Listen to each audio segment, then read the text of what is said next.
Good morning, students. Once again, we try to understand about the new topics of the adaptation. Is arboreal adaptation is the one of the important adaptation for that to the those of the animals which climbing trees or the other vertical surfaces and stones. So this is also called the scansorial adaptation. Scansorial adaptation. Scansorial adaptations. Scansorial adaptation. So arboreal adaptation is the unique because that is their habitat where the animals which are hanging up are found into the vertical surfaces or the stones and the trees, hanging the trees. Those are the animals which found into the hanging on the trees or the stones or the vertical section, that is called to the arboreal adaptation, and that's animals is called to the arboreal animals. So that's to the arboreal animals, so different kinds of the features for that to their adaptations. And so first of all, to takes to the size. What is the main features? Size. This is the features for that to the understand. For the better knowledge and explanation, we are just go now to the one by one to the heads and to the what is the matter and what is the material for the concerned topics, concerned heads. First is the arboreal forms are usually small and slender. तो इस chapter में हम arboreal adaptation को start कर रहे हैं, जिसको स्कैंसोरियल adaptation भी बोलते हैं, जो कि बहुत सारे अलग अलग फीचर्स को, अलग अलग एडाप्टेशन को एग्जिबिट करता है. अलग अलग जो है ऑर्गन्स और जो फीचर्स होते हैं वो मॉडिफाइड होते हैं वहाँ पे रहने के लिए. जो हैंगिंग द ट्रीज पे हैंग अप करते हैं या फिर स्टोन्स पे पाए जाते हैं, कोई एक वर्टिकल जो सेक्शंस होते हैं, सरफेसेस होते हैं, वहाँ पे पाए जाते हैं. तो इस प्रकार से ये इस प्रकार का जो एडाप्टेशंस है वो एक बिल्कुल अलग जो है प्रकार का होता है. तो हम सबसे पहले फीचर्स में बात करते हैं साइज़ की, कि जो एर्बोरियल एडाप्टेशंस होता है उसमें जो एनिमल्स होते हैं उनकी साइज़ क्या होती है. तो उनकी साइज़ जो होती है, size very small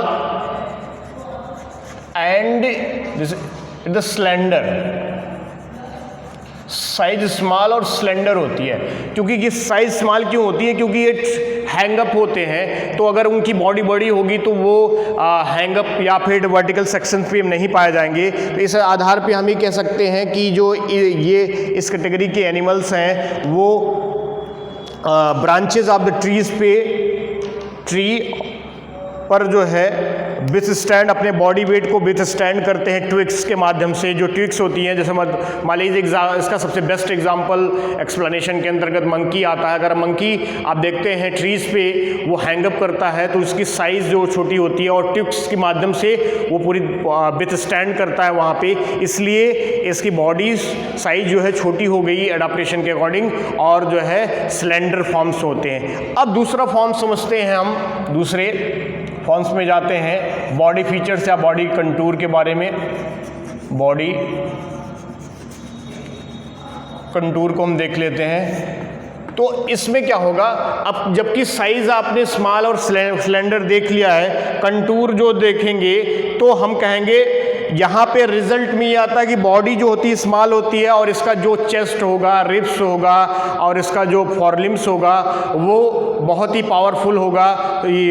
length strengthening up to the chest limbs and to the because क्यों होगा? क्योंकि ये हैंग अप करते हैं, तो उसके लिए ये सब पावरफुल होने चाहिए. पावरफुल होते हैं chest, ribs and the limbs, girdle and the numbers of the ribs increasing in the sloths, so it gives the support to the viscera while the animals is the inverted in position.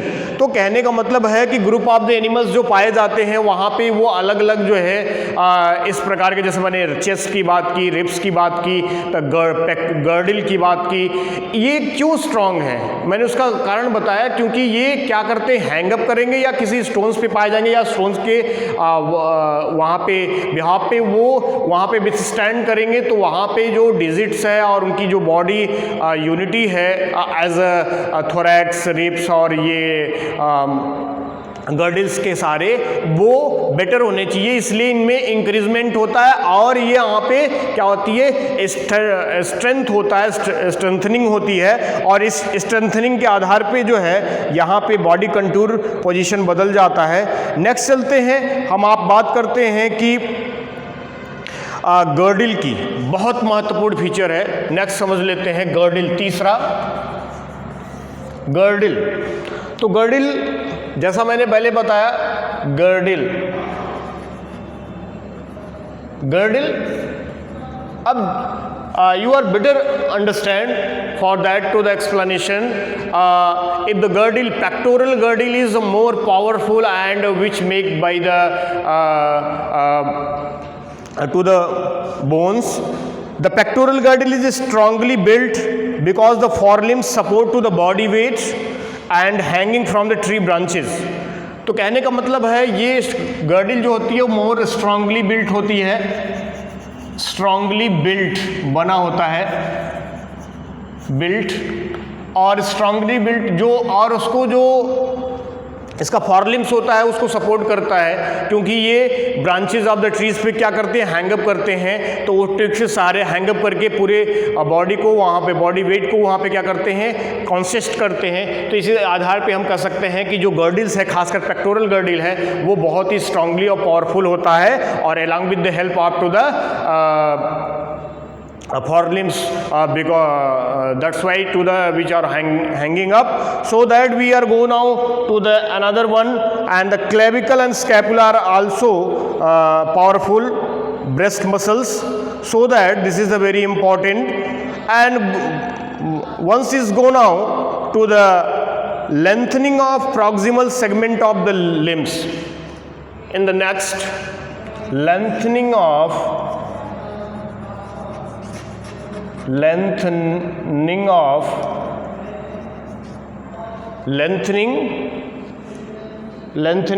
proximal segment of proximal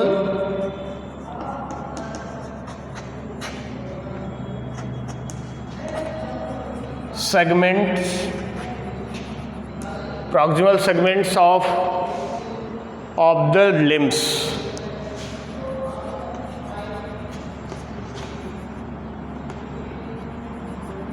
of the limbs. तो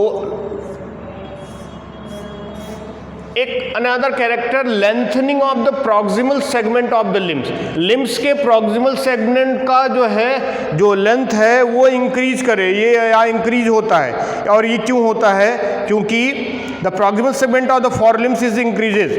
तो जैसे आप जानते हैं, हम आपको explain करें, endoskeleton के अंदर के जो फॉरलिम्स और हाइंडलिम्स होता है, ये ह्यूमरस यहाँ बोन्स पाया जाता है, और यहाँ पे नीचे पैरों की तरफ जो होता है वो फीमर बोन्स होता है। तो जो ह्यूमरस होता है वो बहुत ही लॉन्ग हो जाता है, बहुत ही लंबा हो जाता है इस कैटेगरी में। तो इसीलिए लिखा गया है यहाँ पे lengthening of the proximal segment of the limbs. The proximal segment of the limbs that is called to the humerus bones which are very long, that's like to the example in the gibbon which have to the gibbons में जो है वो जो limbs होता है वो बहुत ही लंबा होता है, और इसके आधार पे हम ये कह सकते हैं कि जो है so that to touch the ground when is the stand in the erect. मतलब इतना लंबा होता है कि वो अगर वहाँ पे स्टैंड किया है, खड़ा हुआ है, इरेक्ट हुआ है, अगर इरेक्ट पोस्चरिंग में है तो वो अपने हाथ से ही नीचे सॉइल को प्राप्त कर लेगा, टच कर लेगा। तो इस प्रकार का, तो ये एक अलग फीचर्स है एर्बोरियल एनिमल्स, एर्बोरियल जो है एनिमल्स होते हैं जो। अब हम अगले चलते हैं, reduction in the number of digits. तो रिडक्शन, नेक्स्ट चलते हैं, reductions in the number of digits. Number of digits की बात करते हैं तो वो क्या होते हैं, reductions in the number of digits. Digits होते हैं जो फॉरलिम्स एंड हिंड लिम्स में जो कार्पल मेटाकार्पल से जुड़ी हुई जो डिजिट्स होती है वो क्या होती है, यहाँ पे एर्बोरियल फॉर्म्स ऑफ द जो लाइफ होती है वहाँ पे बहुत ही रिड्यूस कर जाती है। अलग अलग जो एनिमल्स होते हैं, जो ट्री स्लॉथ होते हैं, उनमें 2 digits in the hand and 3 digits in the foot. तो इस प्रकार से just while in the number has there are 3 digits in to the earth 4 and the hind limbs, forelimbs and the hind limbs. इस प्रकार से अलग अलग जो कैटेगरीज है वहाँ पे जो डिजिट्स की संख्या है वो 2 और 3 इससे होती है। जैसे ह्यूमन बींग्स में 5 होती हैं उस पर, तो अलग अलग एनिमल्स में अलग अलग कैटेगरी होती है। तो इसलिए यहाँ पे लिखा गया है reductions in the number of digits के बारे में। नेक्स्ट चलते हैं, हम बात करते हैं विशेष प्रकार के जो है एर्बोरियल फीचर्स पे, जो कि एर्बोरियल एडाप्टेशन को इंडिकेट करते हैं। नेक्स्ट चलते हैं एर्बोरियल स्ट्रक्चर्स पे, इसको समझ लेते हैं हम, ये क्या है जो कि स्पेशली एर्बोरियल फीचर्स को ही इंडिकेट करते हैं। वहाँ पे जाते हैं तो विशेष प्रकार के एर्बोरियल फॉर्म्स जो होते हैं वो modification, climbing modification for the climbing to lack grasping feet. Grasping feet को जो है ये लैक करते हैं और एग्जिबिट करते हैं other modifications of the climbing. Claws and adhesive discs, claws and adhesive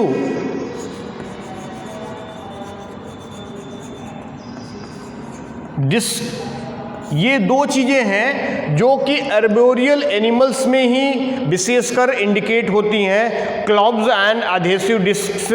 और ये इस प्रकार से, तो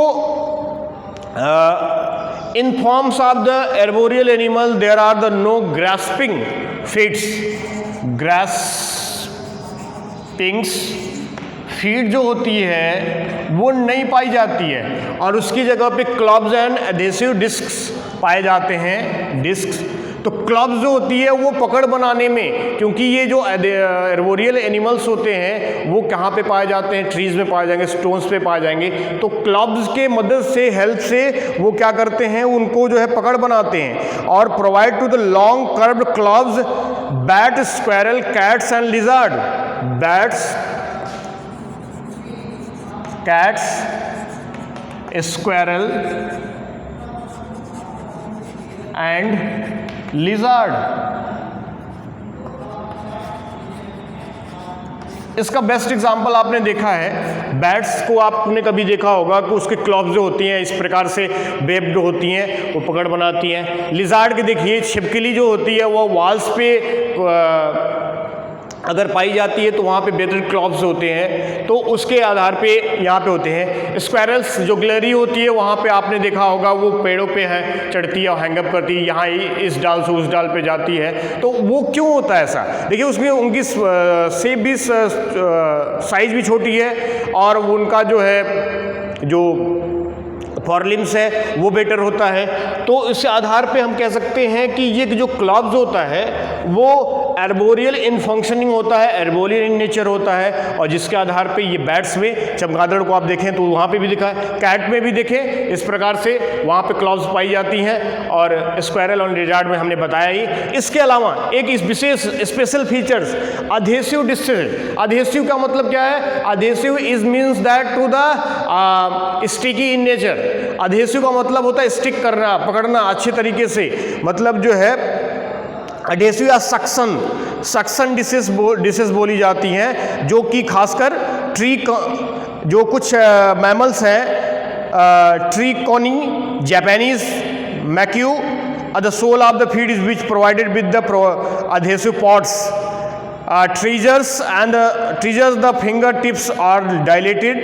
Lizard possesses adhesive organs having the lamellae. तो कहने का मतलब होता है अलग अलग एनिमल्स जो होते हैं, जैसे हमें ट्रीजर्स की बात है, ट्रीजर्स की बात हुई है, या फिर जो है एक एनिमल्स और भी है, लिजार्ड की बात की गई है, तो वहाँ पे अधेसिव डिशेस पाए जाते हैं। ये क्यों इंपॉर्टेंट है?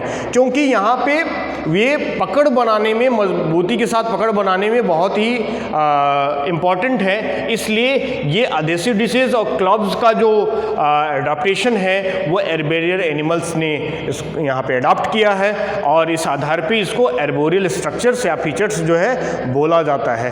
Next to the tail. Arboreal में जो टेल होता है वो सो इम्पॉर्टेंट। टेल्स, मंकीज को ले लें, गिबन्स को ले लें, जो भी चिंपैंजीज, तो जो टेल होता है वो स्पेसिफिक फीचर्स है, और ये फिफ्थ हैंड की तरह काम करता है, फिफ्थ हैंड की तरह काम करता है। और जो टेल होता है वो प्रीहेंसाइल होता है, प्रीहेंसाइल। तो प्रीहेंसाइल और फिफ्थ हैंड चूंकि हैंग अप करते हैं, तो वो टेल्स की मदद से अपने आप को क्या कर लेते हैं, वहाँ पे उस मदद से हैंग अप हो जाते हैं। और टेल जो होता है वो लॉन्ग होता है, और इस प्रकार से जो है वो वहाँ पे सुरक्षित रहते हैं। अब नेक्स्ट चलते हैं development of the accessory organs. तो development of the accessory organs में हम देखेंगे patagia is a wide variety of the arboreal animals such as the flying lizard. Development of the accessory, development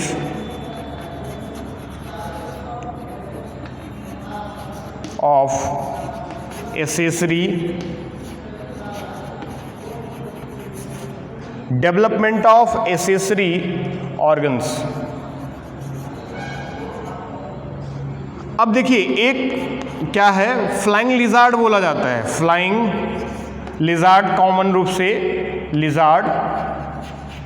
तो फ्लाइंग लिजार्ड जो होता है उसमें क्या पाए जाते हैं, वो उसकी बॉडी को कवर करने के लिए वहाँ पे पैटेजिया यहाँ पे पाई जाती हैं। ड्रैको, इसको फ्लाइंग लिजार्ड को ड्रैको बोलते हैं, और इसमें कहा पैटेजिया। इसकी पूरे बॉडी के आइदर साइड में, दोनों बोथ साइड में यहाँ पे फ्लैप लाइक स्ट्रक्चर पाया जाता है, पैटेजिया बोलते हैं, और वो फ्लाइंग लिजार्ड बोला जाता है। इसीलिए इसको उसी के behalf of the which are have to the accessory organ this called to the flying lizard look like as the flying. तो ऐसा लगता है कि वो फ्लाइंग की प्रक्रिया करता है। अब एक इस तरीके से कुछ विशेष फीचर्स हैं जो कि इसको जो है यहाँ पे देखने को मिलते हैं, और उस आधार पर हम ये कह सकते हैं कि इनका जो फीचर्स है वो भी एक अलग यूनिक तरीके से है। तो हमने कहा कि इस प्रकार से अलग अलग जो है एर्बोरियल एडाप्टेशन के लिए भी फीचर्स होते हैं, और जो कि एक्वेटिक, एरियल और टेरेस्ट्रियल एडाप्टेशन से डिफरेंट होते हैं। So the huge differences in between two the different kinds of the adaptations in the form of to the terrestrial, aquatic, aerial and arboreal. So this is the features for that to the first of all to the small and slender bodies, and have to the strong girdle which are associated with the ribs, chest and to the pectoral girdle. muscles strongly built, the body contours which are have to the form to the features, lengthening of the proximal segment up to the limbs. This is the biggest example for that to the Gibbonsi, which are erect in position and going into the test to the earth, so that to the reduction in the number of the digits, and the 2 or the 3 digits which are found in that, and which arboreal structure is the very important claws and the adhesive discs. And the tail is working as a fifth hand in prehensile in nature, development of the sensory organ, that is example into the Draco. So that in the topics of adaptation, we are starting to the back-to-back lecture into the previous lectures, so that we just go now to the different or the several types of to the adaptations. Particularly there are the 4 types, in which so many kinds of the differences in according to the environment which live into the geographic area, that's enhanced to the different or several factors for that which adapt, which alive for the aliveness, that's change which having to the changes internally, externally, genetically, physiologically, all the perspective for that, just like to the if you mind about to the aquatic adaptation. In the aquatic adaptation, firstly you know that the Pixian nature of the forms of the animal, that is the fishes, is found which 2-chambered heart, which have to the 2-chambered heart, streamlined bodies, and having to the scales, numbers of the scales which are there are the variety. The variety is that to the conducti, the osteophytes, bony fishes, and the cartilaginous fishes, which also found into the different habitats, into the fresh water, marine water, into the fresh water and the marine water as well. And for the locomotion and the balancing and to the flippering, found into the fins, paired fins, unpaired fins, paired to the pectoral and to the pelvis, and to the unpaired to the dorsal, ventral, caudal. So that is the in the swimming time, I am going into swimming time, that is helpful for that to the steering, just like to the giving to the rudder is the caudal, and steering, balancing, counter. Scales is found into the cycloid, placoid, ganoid, rhomboid, and specialty is that to the for that to the aquatic animals is the found into the gills. After that, we just go now to the one of the features which found into the gaseous air bladder, or the gases which are found. This is also called to the swim bladder. During to the swimming, when the fishes is going into the depth, where are the maintains through the hydrostatic in nature of the gaseous bladder or the air bladder, so that which go now to the another important features, that is a neuromos cell. This is the lateral line system. This is the one of the system which are only found into the fishes, for that to the detecting and to the incolation processes during to the swimming, so that to the detect to the offense, defense, and to the. So this is the kinds of the features which only develop into the aquatic animals, and after that we just go now to the another one. This is called to the aquatic adaptation. This is the first type, primary adaptation. In the secondary adaptation, which are huge differences in between, because the crocodile, tortoise, tarsier, hippopotamus, whales, so have to the huge differences in between, and but their ancestor is mainly ancestor is found into this land, and that is presently is found into the aquatic in nature. So this is the amphibious in nature. Now go into the one of the creation is the important creation is the aerial adaptation. In the aerial adaptation, birds is indicating that for to the better light bones, light body weight,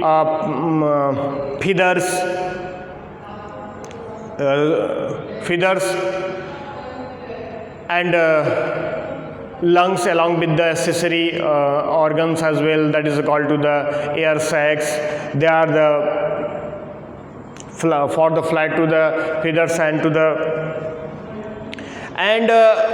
these are also have to the bipedality, that is the prehensile, also have to the tails for that balancing, steering, rudder, and for that to the as working into the rudder up to the tail is the steering and counterbalancing, and this is the have to the higher metabolic rates as well, because these are working in the air during to the flight. That is the wings is also found, and to the more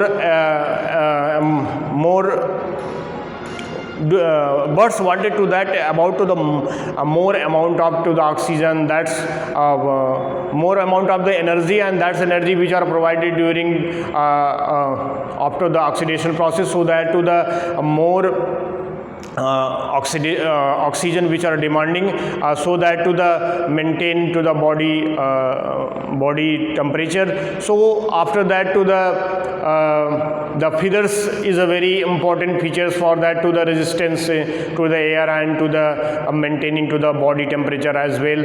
So this is the unique features for that. And after that to the we just go now to the terrestrial forms. In the terrestrial form, this is the which are the animals which live into the plains or the to the burrowing or the under the stones under to the covers. So terrestrial में हम जो है देखते हैं कि ये stones के नीचे या बरोविंग्स होते हैं या प्लेन्स में पाए जाते हैं. और प्लेन्स जो प्लेन्स में पाए जाने वाले एनिमल्स को कर्सोरियल बोलते हैं, जबकि बरोविंग्स और जो उसके अंतर्गत होते हैं वो बरोविंग या फिर जो फासोरियल बोला जाता है. तो इन दोनों में भी बहुत सारे डिफरेंसेस हैं, क्योंकि उनकी जो बॉडी होती है वो स्ट्रीमलाइन बॉडी होती है, इनकी बॉडी वर्म लाइक होती है, इनका हेड है टेल जो है बहुत ही रूडिमेंट्री या फिर ये कह सकते हैं वेस्टिजियल या फिर जो है प्रोमिनेंटली रूप से डेवलप नहीं होता, जबकि वहाँ पे जो प्लेन्स में पाए जाते हैं कर्सोरियल एनिमल्स वो वेल डेवलप्ड होते हैं. थोरैक्स कंप्रेस्ड होता है, रिब्स पाई जाती है और जो है वेरी फास्ट रनिंग करते हैं. पेक्टोरल और जो मस्कुलेचर होता है वो बहुत स्ट्रॉन्ग बिल्ट होता है, जबकि इसमें इस ऐसा नहीं होता, क्योंकि यहाँ पे और इस प्रकार से लगातार डिफरेंसेस इसमें होते हैं और उस तरीके से हम यहाँ पे इसको रिप्रेजेंट करते हैं. After that the finally that is the arboreal in adaptation. तो इस आधार पे हम कह सकते हैं कि जो एडाप्टेशन मैकेनिज्म है वो अलग अलग एनिमल्स ने अपने आप को अलग अलग हैबिटाट में अडॉप्ट किया और बहुत सारे फीचर्स में बदलाव किया, अपने ऑर्गन्स में, एक्सटर्नल फीचर में, फिजियोलॉजी में और उसके बाद जेनेटिकल कॉन्स्टिट्यूशन में. तो जैसा कि मैंने एवोल्यूशन थियरी आपको बताई थी, through the evolution theory that is have to the changes to takes to the time for. तो ये ग्रेजुअल प्रोसेस है, क्रमिक विकास की प्रक्रिया होती है. उस विकास की प्रक्रिया में ये अपने आप को अपने एंसेस्टर से पूरी तरीके से चेंज कर लेते हैं, जेनेटिकली रूप से स्ट्रक्चरली रूप से, फिजियोलॉजिकली रूप से, हर तरीके से हर पॉइंट ऑफ व्यू से ये चेंज करते हैं, क्योंकि वो लगातार सर्वाइव करते हैं. तो वो according to the Darwin that is the kinds of the theory, natural selection theory, survival of the fittest, those are the animals which are fitted into the according to the environment, so that to the survival of the fittest, because which are going into the types of the struggle, intraspecific, interspecific, environmental struggles, intraspecific within the communities, interspecific due to the different kind of the communities which are going into the struggle for that to the food, shelter and to the reproduction, and finally which are those are the animals which are survive for the two previous struggles, that is going once again to the another struggle through the environment के साथ में struggle करते हैं, और उसके बाद जब वो जीवित रहते हैं तो उसमें अलग अलग वेरिएशन होती हैं, क्योंकि तब तक वो बहुत सारे अपने अंदर मॉडिफिकेशन, अपने ऑर्गन्स के अंतर्गत जो है चेंजेस, परिवर्तन ला चुका है, अपनी फिजियोलॉजी में परिवर्तन ला चुका होता है, और धीरे धीरे समय लगातार क्रमिक परिवर्तन में बीतता चला जाता है और वो अपने पेरेंट्स से बिल्कुल अलग हो जाते हैं, और उस आधार पे वो उस इन्वायरमेंट में रहने योग्य हो जाते हैं। Due to have to the this kinds of the ability for that to the Darwin, which say that to the survival of the fittest, and the survival of the fittest, which these are the animals have to the variation, that is the variation is the raw material for the evolution. evolution के लिए जो variation होता है वो raw material की तरह काम करता है, क्योंकि इसमें बहुत सारे जो परिवर्तन होके वो अलग हो चुके हैं एनिमल्स या फिर ऑर्गेनिज्म, उस आधार पे हम कह सकते हैं। तो नेचुरल सिलेक्शन थियरी के आधार पे जो डार्विन ने बताया वो बहुत ही उस समय का बेस्ट एक्सप्लेनेशन था, और वर्ल्ड वाइड में इन्होंने एक्सप्लेनेशन किया, अलग अलग द्वीप में जाके एक्सप्लेनेशन के आधार पे इन्होंने तैयार किया था। But after that, meanwhile, when the coming to the mutation theory, all the perspective and the aspect will all the scenario will change, because that to the due to the hap changes on the behalf of to the changes in the nucleic acid, changes into the DNA or the RNA, so that to the this is the discrete and to the continuous changes, that is the at once changes, that is the sudden changes which are occurs into the genotype, that is so called to that is a change which are occur in their body segment or the physiology, so that it means, I mean that to the we are explained to the all the adaptation processes, different kinds of the adaptation, which indicating that to the if the animals which can survive, that's to changes is a mandatory, changes is the essential, and so that after that the animals which are alive. तो कहने का मतलब ये था कि जब तक animals वातावरण के हिसाब से अपने आप को ढालेगा नहीं, चेंजेस नहीं लाएगा, तब तक वो सर्वाइव नहीं कर सकता। और यही एडाप्टेशन प्रोसेस है, जो कि अलग अलग विभिन्न प्रकार के जो हमने आपको एडाप्टेशन मैकेनिज्म बताए हैं, उसके आधार पे हम उसको शो कर सकते हैं, उसको प्ले करते हैं, और उस आधार पे हम दिखाने का प्रयास करते हैं कि ये अलग अलग क्षेत्र के जो एनिमल्स हैं वो अपने अलग अलग परिक्षेत्र में रहते हुए उसमें चेंजेस लाते हैं, परिवर्तन लाते हैं, और अपने आप को वहाँ पे रिप्रेजेंट करते हैं। तो adaptation is the biggest processes for that to the key of the animals which are alive in according to the environment. Environmental factor बहुत important है। There are the two kinds of the factors which are influencing. First is the gene and second is the environment. So if the animals which are come in the earth, that is the influencing by to different kinds of the climatic factor, topographic factor, edaphic factor, biotic factor. So the different kinds of the interaction as well in between the environment, organism to organism, or the plant to plant, plant to animals, animal to microbes, plant to microbes, so that to the so many kinds of the interaction as well, which are seen into the mutualism, commensalism, antagonism. So this is the types of the interaction as well which are meeting in between to the animals. After that to the we are just look at here and try. I hope you